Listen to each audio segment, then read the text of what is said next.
मित्रों, एक प्रश्न आता है, गर्भधारण का योग सबसे मुख्य चीज होती है। कई लोग इसके विषय में पूछते हैं कि योग कब बनता है, कौन सा समय, कौन सा महीना संतान योग के लिए अच्छा रहेगा, और पुत्र या पुत्री का योग कैसे बनता है, किस प्रकार बनता है।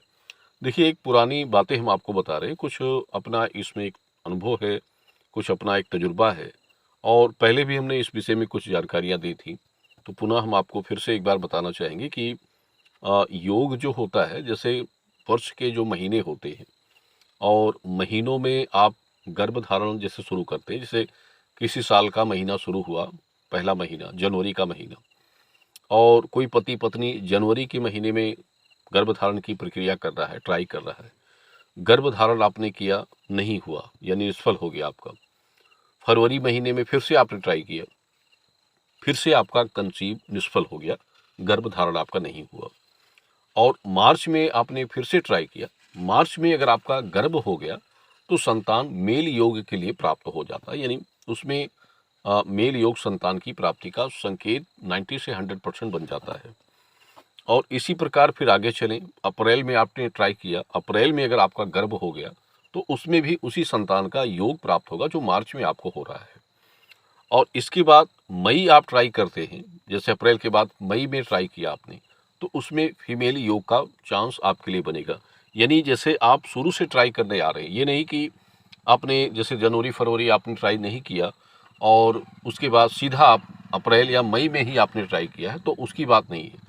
जो शुरू से ट्राई करते हुए आप आ रहे हैं, उसके बाद आपने जैसे अप्रैल मई का प्रयोग किया, तो उसके अनुसार ये चीज़ें होती हैं। और ये जून तक इसी प्रकार चलेंगी। जून में भी ट्राई करने से वही संतान योग प्राप्त होगा जो आपको मई में हो रहा है। और जून का जो महीना होता है वो सूर्य दक्षिणायन का महीना होता है, तो दो भाग बढ़ जाते हैं। आधा जून कुछ दूसरा होगा और उसके बाद आधा जून कुछ दूसरा समय बन जाता है। तो इसमें क्या होता है कि दोनों संतान योग इसमें बन सकते हैं आपके लिए, गर्भधारण अगर आपका रुकता है तो। इसके बाद जुलाई महीने की तरफ बढ़ते हैं, तो जुलाई का एक ऐसा महीना होता है जो किसी भी संतान योग के लिए अच्छा नहीं माना जाता है। जुलाई अगर आप ट्राई कर रहे हैं, बाकी शेष तो जैसे आपके डिटेल्स के हिसाब से, यानी किसी स्त्री की लग्न गुरु की दशा स्थिति किस महीने के लिए अच्छी बन रही, वो अलग चीज होती है। अधिकतर जुलाई का महीना अच्छा नहीं, कहें तो अच्छा नहीं है, या फिर ये कह सकते हैं कि गर्भधारण उसमें नहीं होता है। यानी जुलाई महीने में, जून महीने में बहुत लोगों का कंसीव नहीं होता है। जुलाई अगस्त ये 2 महीने, जून भी कुछ हद तक हो सकता है, लेकिन ज़्यादातर जून महीने में गर्भधारण हो जाता है। लेकिन जुलाई और अगस्त ये 2 महीने गर्भधारण की प्रक्रिया के लिए अच्छे कम बनते हैं। इसके बाद जैसे जुलाई अगस्त को आप छोड़ दीजिए, सितंबर की बात करें, अगस्त के बाद सितंबर में आप चलिए। सितंबर में आपने ट्राई किया, अगर आपका गर्भ रुक गया तो उसमें आपके मेल संतान योग के चांस फिर से बनने के स्टार्ट शुरू हो जाते हैं।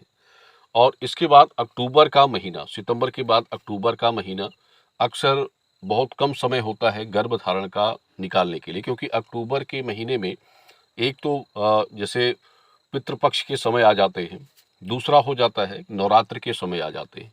तो उसमें समय आपके लिए कम होता है गर्भधारण को निकालना, कंसीव के समयों को, दिनों को निकालना। बहुत लोग इसमें ट्राई नहीं करना चाहते हैं। तो वो एक तरह से समझे तो संतान योग की प्राप्ति के लिए, किसी भी संतान योग की प्राप्ति के लिए सही नहीं माना जाता है कि आप उसमें कंसीव करें।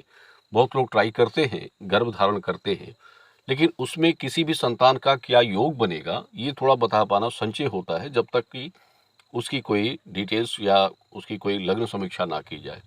और इसके बाद नवंबर दिसंबर का जो महीना होता है, ये भी बहुत प्रभावशाली होता है संतान योग के लिए, और साथ में बहुत एक अच्छी संतान प्राप्ति के लिए नवंबर दिसंबर का महीना बहुत ही उत्तम महीना माना जाता है गर्भधारण योग के लिए।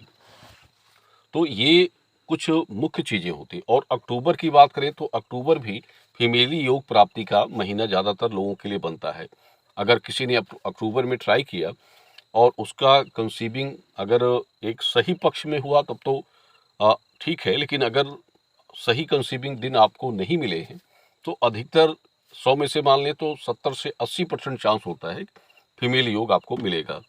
लेकिन इसके बाद नवंबर दिसंबर आपके लिए बहुत अच्छा बनता है, गर्भ की स्थिरता इसमें प्राप्त होती है। जैसे पूरे महीनों में यानी पूरे वर्ष के जितने महीनों में अगर आपका गर्भ नहीं हुआ है तो नवंबर दिसंबर में आपका गर्भ निश्चित रूप से बन जाता है, यानी गर्भ धारण स्त्री का हो जाता है। जैसे काफी समय से जिनका गर्भ नहीं रुक रहा है तो नवंबर दिसंबर गर्भ की स्थिरता और अच्छी संतान योग के लिए अच्छा महीना माना जाता है। तो इसमें आप मतलब एक जानकारी जो हमने आपको बताई है, तो अपना जो एक मतलब गणित बनता है वो बताते हैं। देखिए कुछ लोगों के लिए हो सकता है गलत भी हो जाए, कुछ लोगों के लिए सही भी हो जाए, लेकिन जहाँ तक हम अपना नज़रिया देखते हैं तो काफ़ी लोगों के लिए ये सच निकलता है। और हमने मतलब जो देखा है अभी तक उसके हिसाब से आपको ये बातें बता रहे हैं। बाकी मुख्य चीज़ें तो किसी भी जैसे पति पत्नी की लग्न कुंडली जैसे देखते हैं तो उसके हिसाब से गुरु या बुध की दशा आपके लिए मैत्री महीने क्या बन रहे हैं वो सब चीज़ें उनके अपने निजी डिटेल्स जानकारियों के हिसाब से निकाली जाती हैं।